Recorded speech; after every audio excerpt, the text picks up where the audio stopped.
Alison, hein, tu es en train de finir plusieurs recherches sur des choses qui nous intéressent beaucoup, et concernant les usages, les nouveaux usages et des communautés qui utilisent Internet, et sur les usages du Wi-Fi notamment. Je termine 4 mois de stage à l'UNST où j'ai fait un projet sur le Wi-Fi public, privé et partagé, qui était en fait évolué de devenir un projet sur les modèles et les représentations des réseaux Wi-Fi émergentes. Donc, je suis très intéressée par des modèles de phone, des modèles de ozone, des modèles de partage des ondes, parce qu'on sait tous que le Wi-Fi est super facile à partager, mais on ne la partage pas. On n'a pas vraiment un intérêt de partager. Et je fais une investigation des modèles qui impliquent le partage, comme le modèle de ozone, comme on partage nos toits, et pour poser une antenne Wi-Fi qui diffuse une bande Wi-Fi dans une zone, et en revanche on reçoit un abonnement gratuit à vie qui est valable partout dans le réseau de ozone. Donc c'est une espèce de partage, on partage l'espace, on partage nos connaissances aussi, mais au bout du moment c'est pas vraiment un partage d'une connexion. Il y a l'autre modèle qui est fun. Un peu plus commercial peut-être. Un peu plus commercial peut-être. Et aussi, le modèle de fun, c'est que ça ne coûte pas grand-chose si on est abonné à Fun, mais pour trouver un autre point d'accès Fun, c'est super difficile. Mais ce qui m'intéresse le plus, c'est quels sont des changements de comportement et des changements de vision. Et je reviens de Berlin. Et à Berlin, j'étais dans une conférence qui était vraiment pleine des hackers et des artistes des nouvelles médias. J'étais vraiment frappée par qu'est-ce qui s'est passé autour des tables de pique-nique. J'ai une théorie de l'avenir de la technologie se fait autour d'une table de pique-nique. Ouais. Ça me rappelle le concept du Wi-Fi pique-nique qu'on connaît bien à Paris. Oui. Donc oui, justement, il y avait du Wi-Fi autour des tables de pique-nique, il y avait une prise électrique très importante, et il y avait des gens qui arrivaient, qui partaient, qui consultaient leur laptop, qui regardaient des vidéos, qui dormaient.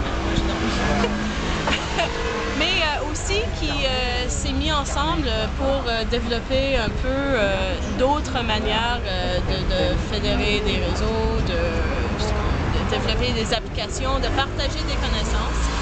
Parce que moi, je viens de Montréal. À Montréal, on a un réseau Wi-Fi qui a eu un certain succès. Oui, c'est Île sans fil, donc on peut le trouver îlesansfil.org sur Internet. Et ils ont 120 points d'accès qui sont dans des commerces, des petits commerces, des bars du quartier, des restaurants, des centres sociaux et culturels, et qui fournissent un accès gratuit et un petit page portail qui est unique à chaque endroit. Et tout le réseau est géré par un serveur central. Et aussi, ça donne un page portail à chaque endroit qui présente les utilisateurs qui sont en ligne dans l'endroit, qui présente les informations fournies par l'établissement, même les informations sur comment le membre du Parlement du Canada, qui est responsable du quartier, a voté dans les dernières votes publics. Donc c'est vraiment très génial. Ils ont développé un logiciel qui s'appelle Wi-Fi Dog. Et Wi-Fi Dog est un logiciel libre, et le petit chien a vraiment couru partout au monde. Et moi, je suis un peu les traces de Wi-Fi Dog partout. Et ça, c'est pourquoi je suis allée à Berlin. Je voudrais voir qu'est-ce que les Européens ont fait avec le petit chien.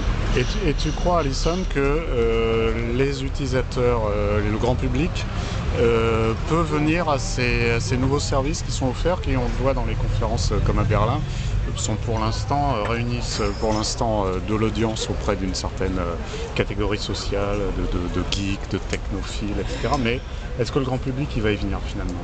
Ça, c'est la question de la journée. Je l'ai posée ce matin.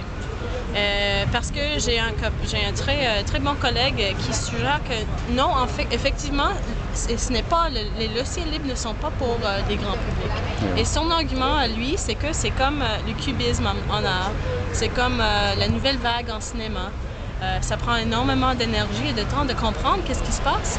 Et c'est pas pour l'utilisateur banal, mais ça change quand même le monde. Je crois que pour quelque chose de bien fonctionner, pour qu'un service ou une idée sorte de ce petit monde de développeurs qui sont passionnés, qui ont des connaissances techniques de haut débit, il faut que ça ne prenne pas trop d'attention ou trop d'énergie. Si ça nous prend de 15 minutes pour re-entrer toutes nos coordonnées dans une autre page portail captif, dans un autre lieu, ou pour commenter une autre fois nos 5 restaurants du quartier préféré, on ne va pas le faire. Ça va prendre trop d'attention. Voilà un bon conseil. Je pense que tous les développeurs et tous les concepteurs de projets, d'interfaces devront écouter. Oui, absolument. Parce que on a une bande passante, les humains. On a vraiment un débit très, très réduit. Et si on peut fournir des services qui travaillent pour nous et qui n'obligent pas nous à travailler, ce sera vraiment bien. Eh bien, merci, Alison. Et à votre santé.